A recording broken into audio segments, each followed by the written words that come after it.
అందరికీ నమస్కారం. ఆడవారు కొంచెం సమయం కేటాయించి వీటిని వినండి. చాలామంది నిత్యం పూజలు చేస్తూ ఉంటారు. బ్రహ్మ ముహూర్తాన కొందరు చేస్తే, కొందరు వారికి తీరిక ఉన్నప్పుడు స్నానం అనేది చేస్తూ ఉంటారు. అంటే ఉదయం 8 లోపు కానీ 7 లోపు కానీ పూజలు చేస్తూ ఉంటారు. అది కూడా కుదరని వారు ఉదయం 10 గంటల లోపు పూజలు చేస్తూ ఉంటారు. అయితే అంతకు మించి 10 దాటిన తర్వాత నిత్య పూజన అనేది చేయకూడదు. ఇది కూడా ఏదైనా ఆరోగ్యం సరిగ్గా లేక పూజ చేసుకోవాలని ఉన్న టైం కుదరని వారికి మాత్రమే వర్తిస్తుంది.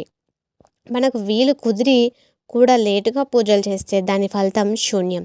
అయితే చాలామందికి ఉన్న సందేహం ఏమిటంటే, సాయంత్రం పూట కూడా మనం దీపారాధన చేస్తూ ఉంటాం కదా. కొందరికి ఆ అలవాటు అనేది ఖచ్చితంగా ఉంటుంది. కొందరు ఉదయం మాత్రమే దీపారాధన అనేది చేస్తూ ఉంటారు. అయితే దీపారాధన చేస్తారు, ఉదయం మాత్రం చేస్తే సరిపోతుంది. మీకు వీలు కుదిరితేనే సాయంత్రం పూట చేసే దీపారాధనకి ఎక్కువ ఫలితం వస్తుందని మన పెద్దవాళ్ళు చెప్పారు. కాబట్టి చేసుకోవచ్చు. మరి ఉదయం పూజ అయితే మనం శుభంగానే ఉంటాం.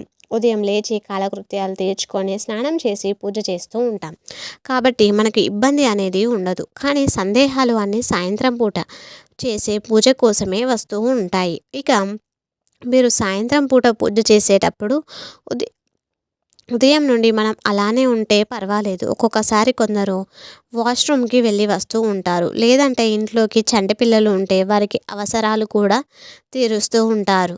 లేదా ఉద్యోగాలు చేసుకునే స్త్రీలు అయితే ఉద్యోగ సంస్థల్లో రకరకాల మనుషుల మధ్య తిరుగుతూ ఉంటారు. కాబట్టి వారిలో ఎవరికైనా మైల ఉందేమో అనే అనుమానంతో కూడా ఉంటుంటారు. ఇక మరి ఇన్ని అనుమానాల మధ్య సాయంత్రం పూట దీపారాధన పూర్తిగా శుచిగా ఉండేలా చేసుకోవాలా అనేది ఈరోజు మనం తెలుసుకుందాం. ఇక ప్రతిరోజు ఇంట్లో నిత్య పూజ, నిత్యం దీపారాధన, ఉదయం సాయంత్రం దీపారాధన చేస్తే కనుక మీరు తప్పకుండా మార్పును అనేది గమనిస్తారు. సమయం కేటాయించి దేవుడి కోసం ఒక చిన్న పావు గంట పెట్టుకొని నిత్యం ఉదయం సాయంత్రం దీపారాధన చేయండి. సాయంత్రం పూట దీపారాధన చేయడానికి సూర్యుడు వెళ్ళాక, అంటే సాయంత్రం కాలాన సమయమున అనువైన సమయం. పైన చెప్పిన సందేహాల అన్నిటికీ కూడా ఒకటే సమాధానం. మీరు ఇవన్నీ చేసినా కూడా సాయంత్రం చక్కగా ముఖం, కాళ్ళు, చేతులు కడుక్కొని కొంచెం గోపం చెక్కం లేదా పసుపు నీళ్ళు తలపైన చల్లుకొని మీరు దీపారాధన అనేది మీ ఇంట్లో చేసుకోవచ్చు. ఇక ఇలాంటి దానిలో ఎటువంటి సందేహం లేదు. కానీ ఇది నిత్య దీపారాధనకి వర్తిస్తుంది. అది కూడా మీ పూజ గది సాధారణమైన దేవుళ్ళతో ఉంటే కనుక, అంటే కొంతమంది ఉగ్ర దేవతలను కూడా పూజిస్తూ ఉంటారు. అలాగే పెద్ద పెద్ద విగ్రహాలు కూడా పెడుతూ ఉంటారు. ఖచ్చితంగా స్నానం చేసి శుచి అయిన తర్వాతనే దీపారాధన చేసుకోవాలి. మామూలుగా గృహస్థులు చేసుకునే దీపారాధనకి ఇటువంటి నియమాలు ఏవి పాటించాల్సిన అవసరం అనేది లేదు. కానీ వీలైతే స్నానం చేయడం అనేది చాలా మంచిది. 2 పూటల స్నానం చేసి పూజ చేయడం వల్ల మన మనసుకు చాలా ప్రశాంతత లభిస్తుంది. అయితే బాగా చిన్న పిల్లలు ఉన్నవారు, ఆఫీస్ నుండి వచ్చేవారికి ఈ స్నానం చేయడం అనేది కుదరదు. కాబట్టి ముఖం, కాళ్ళు, చేతులు శుభ్రంగా కడుక్కొని పూజ అనేది మీ సాయంకాల దీపారాధన అనేది చేసుకోవచ్చు. ఇక అలాగే చాలామంది స్త్రీలకు ఆటంకం వచ్చినప్పుడు మగవాళ్ళు ఇంట్లో దీపారాధన చేయవచ్చా అనే సందేహం కూడా మీకు వస్తూనే ఉంటుంది. అయితే ఇది వారి వారి జీవన విధానాన్ని బట్టి ఉంటుంది. అంటే ఎవరైతే ఆటంకం వచ్చిన స్త్రీ ఆ ఇంట్లో తిరుగుతుంటే కనుక మీరు ఖచ్చితంగా ఆ 3 రోజులు ఇంట్లో పూజలకు సంబంధించిన ఏ కార్యక్రమం అనేది చేసుకోవడం కానీ, మగవారు గుడికి వెళ్ళడం కానీ అసలు చేయకూడదు. ఒకవేళ మీకు పూజ గది విడిగా ఉంటే ఆటంకం వచ్చిన స్త్రీలు కూడా నియమాలు పాటిస్తూ ఎవరిని ముట్టుకోకుండా ఉంటే కనుక ఈ దీపారాధన అనేది మీరు చేసుకోవచ్చు. ఈ రోజుల్లో ఇలా ఎవరికి సాధ్యం కాదు. కాబట్టి ఆ 3 రోజులు పూజ చేసుకోవడం నిలిపివేయడం మీకు, మీ కుటుంబానికి చాలా మంచిది. ఇక అలాగే ఆటంకమైన ఎన్ని రోజుల నుంచి పూజ చేసుకోవాలనే సందేహం కూడా, ఆటంకమైన 5వ రోజు నుంచి మీరు పూజ అనేది చేసుకోవచ్చా, అది కూడా మీకు వీలు కుదిరితేనే చేసుకోవాలి. మీరు ఇబ్బంది పడుతూ పూజ అనేది ఎప్పుడూ చేసుకోకూడదు. అలాగే చాలామంది మూడవ స్నానం చేసి ఇంట్లోకి వస్తూ ఉంటారు. మూడో స్నానం ఖచ్చితంగా దేవతా కార్యక్రమాలకు కానీ మిగిలిన కార్యక్రమాలకు కానీ పనికిరాదు. పూర్తిగా శుద్ధి అయినట్టు కాదు. 3 సార్లు మూడవ స్నానం చేయడం వల్ల ఒక్కసారి ఇబ్బంది మీరు మీ ఇంట్లో కలుపుకున్నట్టే లెక్క అని మన పెద్దవాళ్ళు అంటూ ఉంటారు. కాబట్టి 4వ స్నానం చేసిన తర్వాత మాత్రమే ఇంట్లోకి మీరు రావాలి.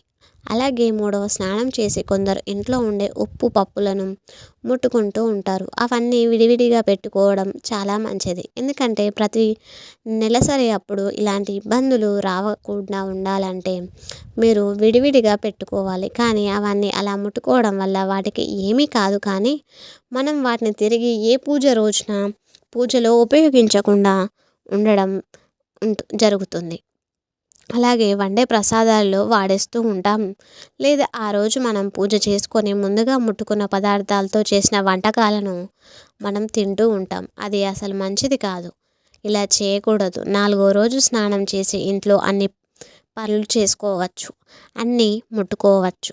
దేవుడికి సంబంధించిన పనులు మాత్రం ఆ 4వ స్నానం రోజు కూడా చేసుకోకూడదు.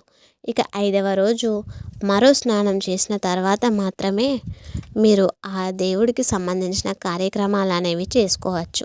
అది కూడా 5వ స్నానం మధ్యాహ్నం 12 గంటల లోపు చేసేయాలి అని మన పెద్దవాళ్ళు అంటారు. అలా చేయకపోతే కాశీలోని గోవును బలి ఇచ్చినంత పాపం కలుగుతుంది అని చెబుతూ ఉంటారు.